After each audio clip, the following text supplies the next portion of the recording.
Hello everyone and welcome to the first episode of Model Insights with me, your host Manya. Our first guest of the show is a multi-talented and beautiful individual. She's a model, a fitness coach and an entrepreneur. Please welcome Makayla Rogerson.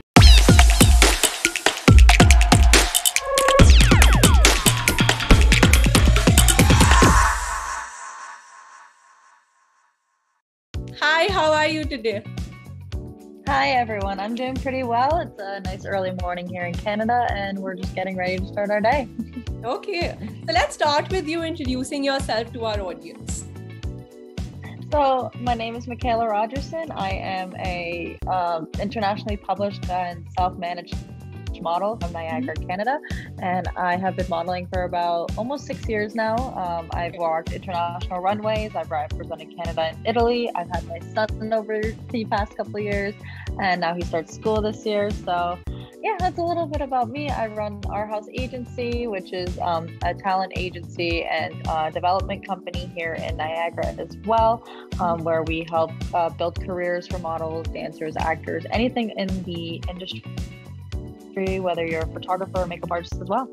Okay. And then for the fitness coaching, because you mentioned that as well. Yes, I do fitness coaching at F45 training here in St. Catharines, and that is kind of something new I've been getting into with coaching and everything. So that's actually a new job career for me. Okay. So first, let's talk about your modeling career. So how has your experience been working in the modeling industry, and how old were you when you first got into this industry? So I actually started modeling at 15 years old when I connected with a local college, Niagara College. They have a photography program, and one of the students in that program reached out to me to be a model for her final portfolio project. Okay. So that was my first time getting my hair and makeup done, doing a photo shoot and everything. The whole thing lasted about 2 hours. Okay. 1 hour for hair and makeup, and then the other hour for shooting. I didn't get those images for 6 months, and over those 6 months I was trying to network and meet people and see people in the industry and get some work going. It wasn't until I met these two lovely people who owned a studio at the time here in Niagara, and they ended up broadening my network, and from there I ended up competing in Supermodel Canada, which is a model search competition here in Canada, which they go from coast to coast and look for the next top supermodel, basically. And I ended up auditioning for that. I made the audition. I made it to the final, so I got to compete in Toronto for 3 days, and I won one challenge from that, which was really cool. And then over all of this, I'm actually only 5'3". So most models I'm with, they're usually 5'7", 6 foot or whatnot within those those heights. So I'm always the short one in the room. I'm always the one, to stick out, but I do bring enough energy and work to the table to, compensate for my lack of height. So yeah, that's kind of been like a little bit of how I've been in the industry. I've just been doing as many jobs, networking, connecting, meeting people. Instagram and social media have been a huge help for me and my career and all that, which we can obviously thank Coco Rocha for, because she is the one who brought social media into the modeling industry. Right. And I have been kind of researching a little bit on that. Okay. So like you mentioned height, height and your physical appearance was kind of considered as the most important factors for a model to, actually enter the industry.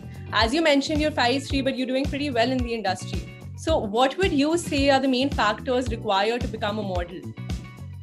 So the main factors to be a model, I would say definitely is dedication and the mindset of being a model. So honestly, the industry is so welcoming these days and so much more open. So height really isn't a factor anymore. Any differences you would think, like freckles or a big nose or like a beauty mark, like any things that you would think or be insecure about, most of the time agencies and jobs actually look towards those little differences in each individual, because that's what makes them unique, and they want unique looks. So utilizing also social media as a networking tool is a huge thing to use when you're getting into the industry, no matter what you're doing, whether it be modeling, acting, dancing, photography, anything. So when it comes into the modeling industry, definitely yes, dedication. Figuring out what your unique look is, putting yourself out there and networking. Like for instance, I'm in Niagara. All the jobs I have are in Toronto. That's about an hour and a half drive-ish from us. So I take the time and I go to these auditions and I go to these castings and I tell them, hey, I'm from Niagara. And they look at me like, and you're here today? And I'm like, yeah, because I walked out of my door and showed you guys that I have the dedication. So that is a huge thing that a lot of castings and people look at is it doesn't matter where you come from. It's the dedication and what you show. And then taking that extra step and doing personal development and development as a talent. So doing your research and modeling, practicing poses in the mirror, practicing your walks and stuff, all of that all adds up as an individual in the industry as well. And that goes for every career, not just modeling. Right. Like you mentioned social media a lot of times. Instagram has actually in recent times become a platform for many people, like not only specifically talking about the modeling industry, but other industries as well, to actually start a career or, Instagram, people contact you through Instagram. It's become a platform, a huge platform. So would you say Instagram has also helped you in becoming what you are today? 100% I can say that Instagram has definitely helped me work who I am today. But that being said, if Instagram were to, plateau and completely go away, my job wouldn't be done. Okay. So that's the biggest thing that people need to realize when they're going into these careers and stuff. Make sure that, if the internet dies, you still have a job, you still have something to do. So that's a big thing. That's why I started getting into the agency and the logistics side of the modeling career. So that way I'm still in the industry. Right. I may not get the jobs right away because, there's no Instagram or anything like that. And my height is a factor, right? Yeah. So that's where I'm like, okay, well, let me start coaching models. Let me start getting others into the career. Let me start, helping. Helping is the biggest thing that I love to do. It just brings me gratitude and fulfillment in my life.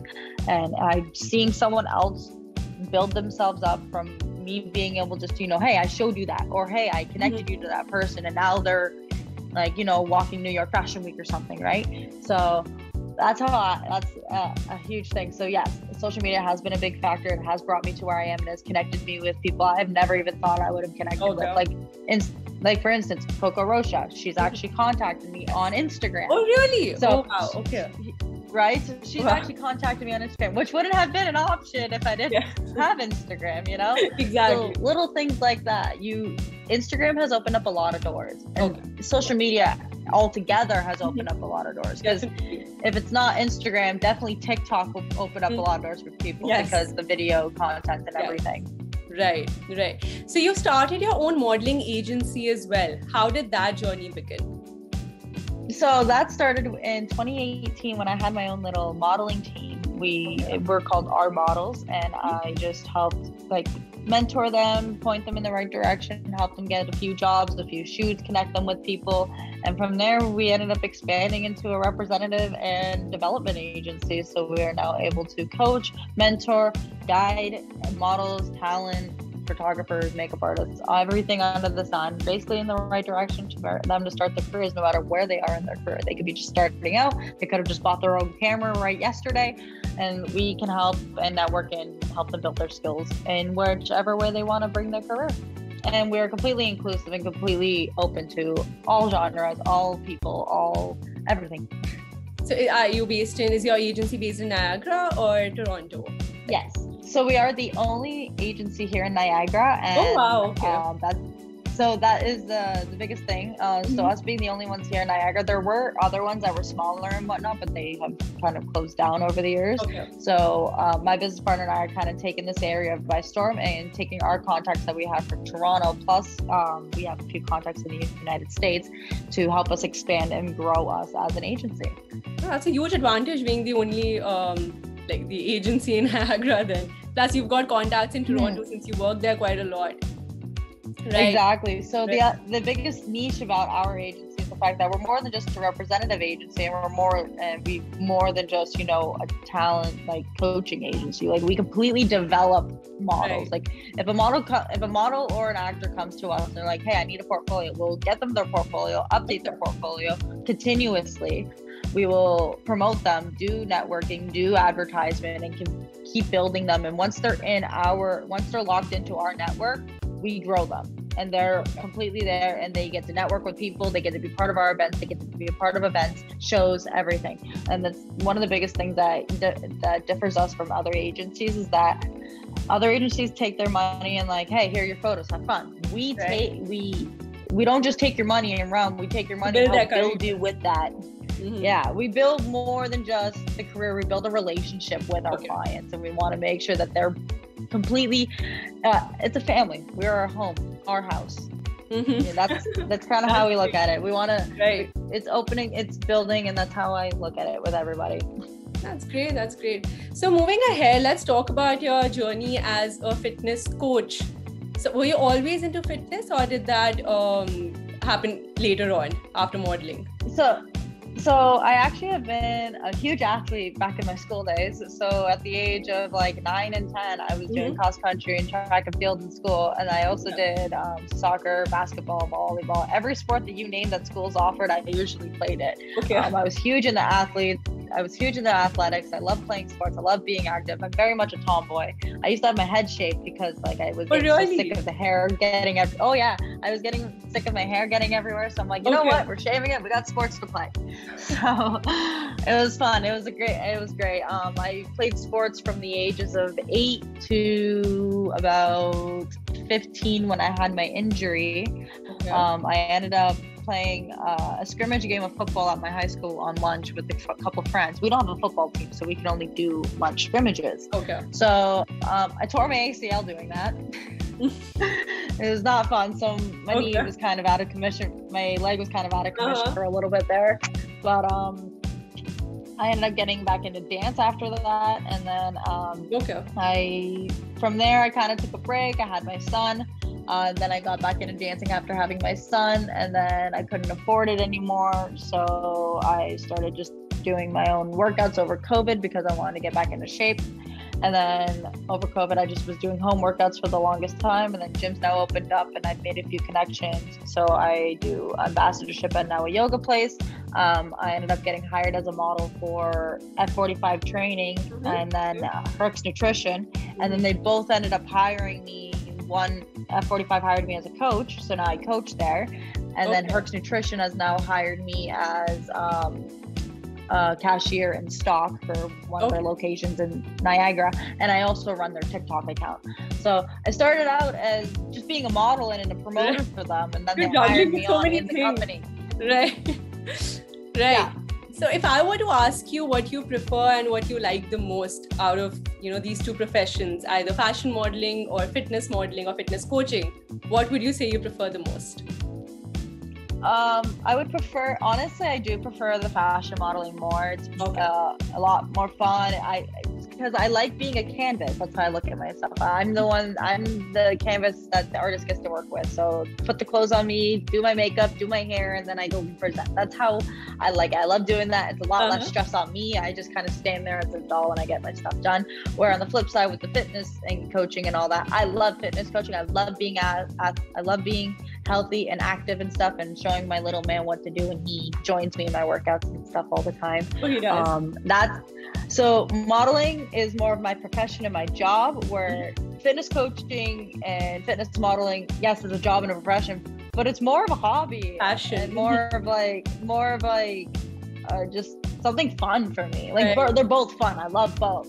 None of them really give me that much stress, but I look at my modeling more as a job, and I look at my fitness more as kind of a side gig, but I still put the same effort and dedication into both. Definitely. Right. So you being a single mom, what kind of struggles did you face juggling with, so many things at one time? So what kind of struggles did you face? So the biggest struggles I actually do face is that I have no childcare. So being a single mom, I'm actually a completely single household. I don't have my family around. I don't have any help from my family or anything. My mom and my sister are in a different province. They're like they're a couple 100,000 kilometers away from me. My father passed last February, just before COVID. So I actually, it's been tough. So I mean, I have no family out here. It's just me and my little man, kind of. So that's really been the biggest struggle to me, not having the childcare. So doing my jobs and doing everything that I need to do. A lot of people have been very helpful and being very compensative towards me for like little man and everything, and they understand the difficulties I have. So now that little man's starting school, that little speed bump's going to be out of the way. But any other difficulties I've like noticed over the time has been like really like I can't bring my son to shoots because sometimes like I used to be able to bring him, but then there was one opportunity I did and they're like, so is someone coming to pick up your son? And I'm like, because myself and my son's father were doing a hair modeling opportunity at the time, and we were both going, and we had my friend with us at the same time. She wasn't doing any modeling. Her little sisters were there doing the modeling, and she was going to sit there with my son. So we had a babysitter there and everything was all set, but the person came up to us and they're like, so is someone coming to pick up your son? I'm like, oh no, like she was gonna, like my friend was here gonna watch him and everything. They're like, yeah, we don't think this is a proper environment because, you know, the chemicals and everything and all that in the air, you know, dyeing hair and all that stuff. So I got that, I comprehended that, but they're like, so yeah, he can't be here. So I actually had to walk out of that job with my son because I couldn't. Oh, you didn't have anybody watch him. Oh, okay. I couldn't go ahead with it. My son, at the time, my son's father was like, well, I just worked yesterday, so I'm not sitting at home with our son by myself. So I was like, oh, okay, so I can't work today. So I actually had to walk out of that with my son and everything because my ex decided to be a little bit of an a-hole. Okay, if there was one thing about either your journey or your life up till now that you could change, what would it be and why? The only thing I probably would change would be in a different apartment than I currently am, because everything has happened in my life for the way it has happened. Everything happens for a reason, and honestly, I don't have any regrets with anything. I mean, I did get involved with the wrong people over the years, but I ended up having a beautiful baby boy out of it.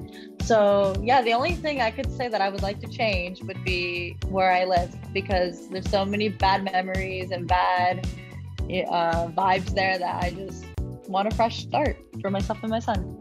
Understandable. Okay. So coming back to modeling on a lighter note, you've also represented Canada, your country, in international pageants. So how has that experience been for you?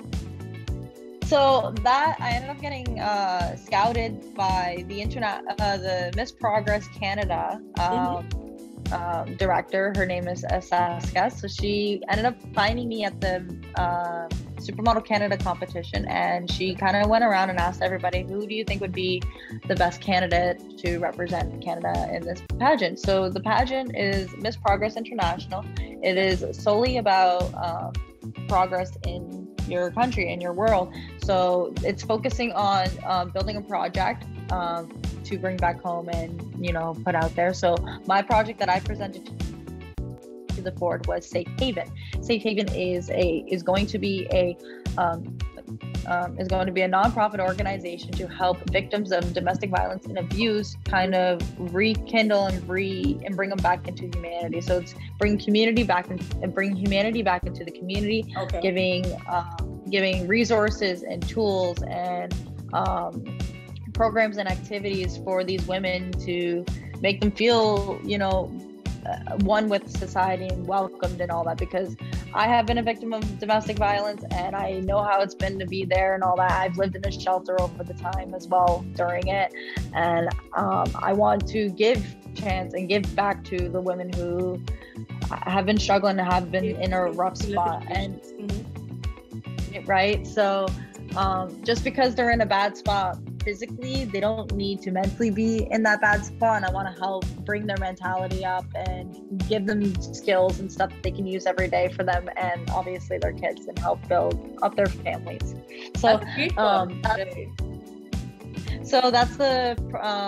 that is the project that I presented to the board in Italy. I represented Canada in Italy at the Miss Progress International, and I ended up placing runner-up in my category with that. because the board there didn't expect Canada to be as not perfect as they all see it, because propaganda puts out Canada as the most perfect country in the world, when really it's not. Our homeless levels are pretty high, what people don't even notice.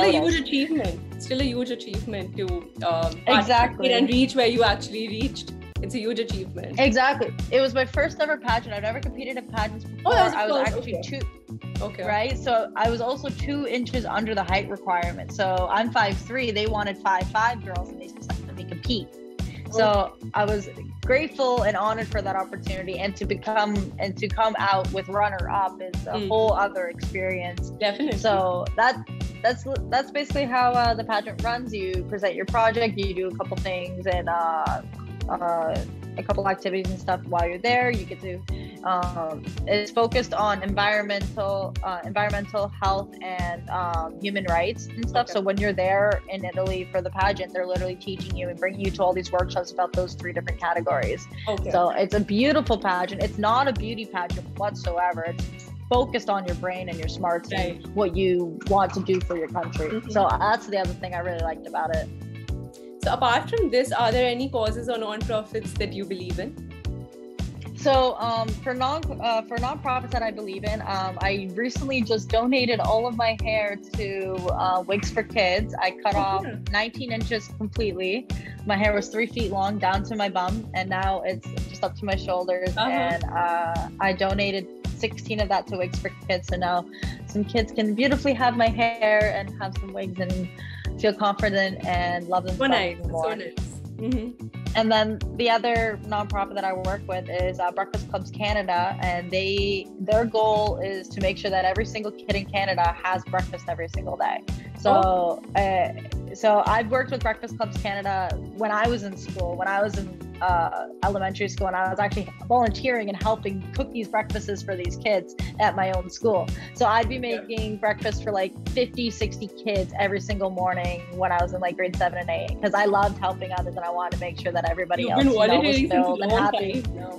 Yes, I've been working with this company since I was like 12, 13 years old, and now that I'm an official ambassador for them, I get to bring this joy to even more people, more than just my little community. I can bring it onto my platform and whatnot. So I love that. I love the community. I love the way the company is bringing everything together. They are huge. They are loving, and honestly, it's all for the kids. I just it's a mom thing. It's not actually a mom thing. You've been doing this for a long time, so it's actually inside you to help people, to volunteer.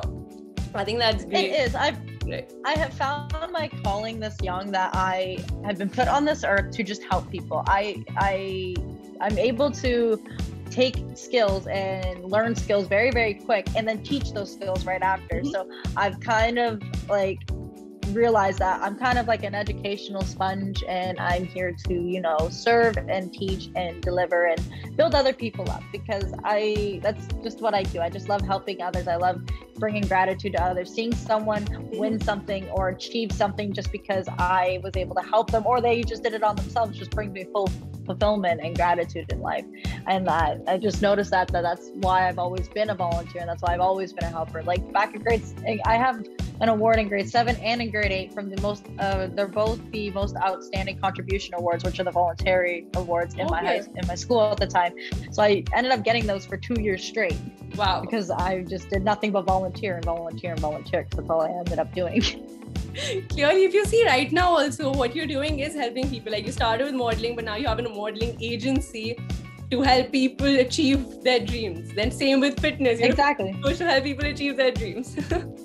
That's exactly, and that's exactly it. I just want to inspire and help other people achieve their dreams, and that's what we're gonna do, and that's what I'm gonna continue to do. So, are there any current projects that you're involved with at the moment? So, at the moment, my team and I are getting ready for a franchise expo in Toronto to start networking and building our network even more, not just for us, but for other companies that we're involved with as well. My team is also in the process of working on our next team shoot for our house. So we're getting a nice little patio and dining room kind of setting going. So that's going to be kind of the next 2 projects that we got going on right now. Okay, great. So, and I wish you all the best for your project. Thank you. Lastly, what advice would you like to give to others who wish to pursue the same field that you're actually pursuing right now? So if you want to pursue any career really in any area, have a strong social media at this point, because that's the best way to start. Like, yeah, you can connect with people, you can like call around and see and hand out your resume and stuff, but the fastest way to grow yourself as an individual, and no matter what career you are, whether you want to be a model, an influencer, coach, whatever, having a strong really anything, having a strong social media page, whether it be Instagram, TikTok, Facebook, LinkedIn, whatever platform you want to be on, having one strong page that people can go to and find you and find out what you do and what you offer is the key in any business. And if you have that platform on many platforms, that's going to even grow you more. So ideally, you're going to want either an Instagram, TikTok, Facebook, Pinterest, LinkedIn. Those are really like your big 5 accounts that you want to make. I'm probably missing more, but those are the ones that I'm really on. Actually, I'm not on Pinterest as much, but I'm on the other ones for sure. So yeah, that's my biggest tip to anybody. And specifically for models, you don't know where to do, you don't know any photographers, get your friend to start taking your pictures, or even put your phone on a tripod and, you know, put self-timer on, or even like a video and like screen cap, whatever you got there. Anything, right? Yeah, really, you can do anything you want. Most of these influencers, most of these girls are all doing it on their own anyway, either on their iPhone or on a camera that they got there. They're editing all their pictures on their own. So that's the best way to grow yourself as an individual. Just kind of act like a blogger, be a blogger. Really, you don't have to add contacts. There's photos of you, and then tag the brands that you wore in there, and then hashtags. Okay, thank you. There we go. Thank you so much for being here with WMH today. Honestly, I got to learn a lot of things from you, so I'm sure others who will watch this will get some insights too. And I had a great time interacting with you, and I wish you all the best for the current project that you just told me and all of your future endeavors. Thank you so much for being here with us today. I'm very grateful and honored to be talking to you, and I do love World Model Hunt. I have been working with them for the past 3 years, so I love anything that they do, and I'm looking forward to work with you guys even more. And to everyone else, I will see you again next week with another guest. Thank you, stay safe and stay tuned. Bye. Thank you. Bye.